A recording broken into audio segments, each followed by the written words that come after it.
Assalamualaikum warahmatullahi wabarakatuh. Kami dari kelompok 3 akan membahas materi mengenai ayat Al-Quran dan hadis tentang berbakti kepada kedua orang tua. Pentingnya berbakti. Berbakti kepada orang tua adalah sebuah kewajiban bagi umat setelah menyembah Allah. Yang kedua, termasuk akhlak mulia yang paling ditekankan oleh umat Islam. Dan yang terakhir, orang tua adalah sebab keberadaan kita dan pengorbanan hidup kita. Ya, di sini saya pemateri kedua ingin melanjutkan penjelasan dari pemateri pertama. Dan penjelasan saya saat ini yakni tentang ayat Al-Quran yang menjelaskan tentang orang tua. Dalam Al-Quran, surah Al-Isra ayat 23, Allah Subhanahu wa taala berfirman, وَقَضَى رَبُّكَ أَلَّا تَعْبُدُوا إِلَّا إِيَّاهُ وَبِالْوَالِدَيْنِ إِحْسَانًا. Dalam ayat ini artinya, dan Tuhanmu telah memerintahkan agar kamu jangan menyekutukan selain Dia, dan hendaklah berbuat baik kepada ibu bapa atau pada orang tua. Adapun penjelasan ayat, dalam ayat itu Quran surah Al-Isra ayat 23 itu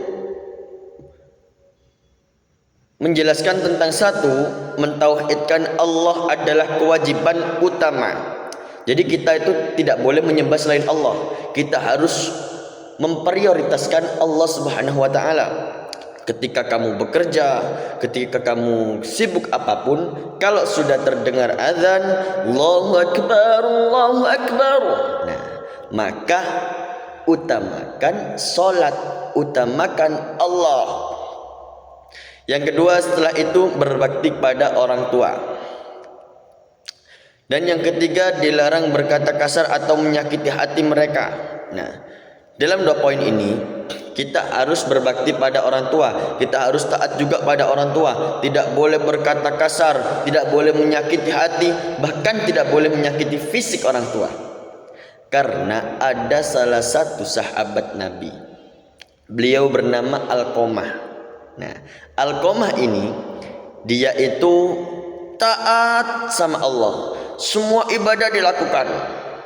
Akan tetapi ketika dia sudah menikah, dia lupa sama orang tuanya, dia lupa sama ibunya. Jadi Alqamah ini lebih memprioritaskan istrinya. Dia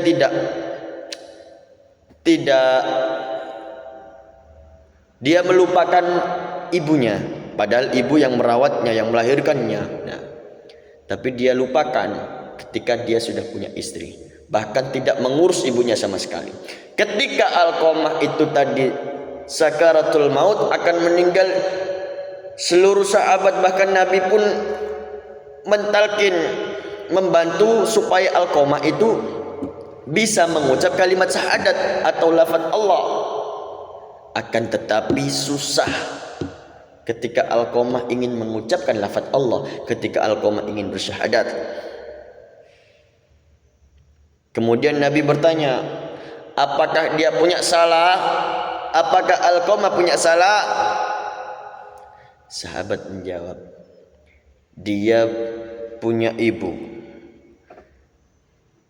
dia punya salah pada ibunya. Dipanggillah ibunya, ibu Alqamah.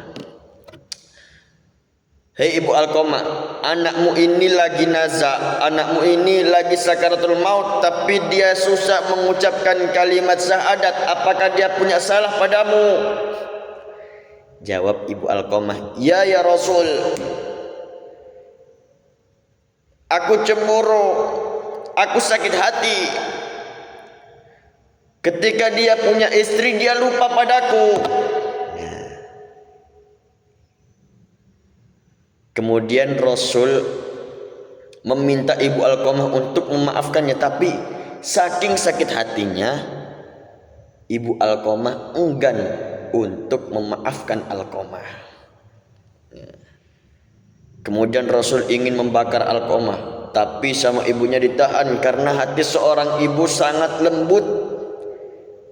Meskipun anak punya salah, ketika ada yang ingin menyakitinya, seorang ibu tidak akan tega. Seorang ibu akan jadi tameng pertama untuk melindungi anaknya.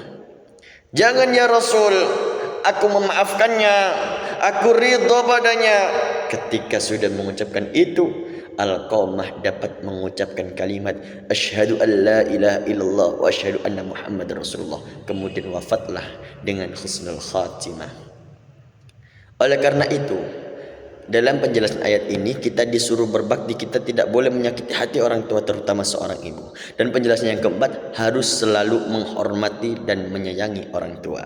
Ya, bisa dilanjut kepada pemateri ketiga. Baik, saya akan melanjutkan materi selanjutnya. Rasulullah SAW bersabda, seorang laki-laki bertanya kepadaku, "Ya Rasulullah, siapa orang yang berhak aku perlakukan dengan baik?" Rasulullah berkata, "Ibumu." "Lalu siapa lagi ya Rasulullah?" Rasulullah menjawab, "Ibumu." Laki-laki itu bertanya kembali ketiga kalinya, "Lalu siapa lagi ya Rasulullah?" Rasulullah menjawab, "Ibumu." Lalu laki-laki itu bertanya kembali keempat kalinya, "Lalu siapa lagi ya Rasulullah?" Rasulullah menjawab, "Ayahmu." Hadis riwayat Bukhari wa Muslim. Jadi kesimpulan dari materi kita kali ini adalah yang pertama, Islam sangat menekankan bakti kepada orang tua. Lalu yang kedua, kedudukan orang tua tinggi setelah Allah. Yang ketiga, ibu memiliki keutamaan khusus karena pengorbanan. Yang keempat, anak wajib menghormati, mendoakan, dan merawat orang tuanya. Sekian penjelasan dari kelompok 3, materi tentang ayat Al-Quran dan hadis tentang berbakti kepada orang tua. Bila ada kesalahan atau tutur kata yang kurang berkenan, kami mohon maaf. Assalamualaikum warahmatullahi wabarakatuh.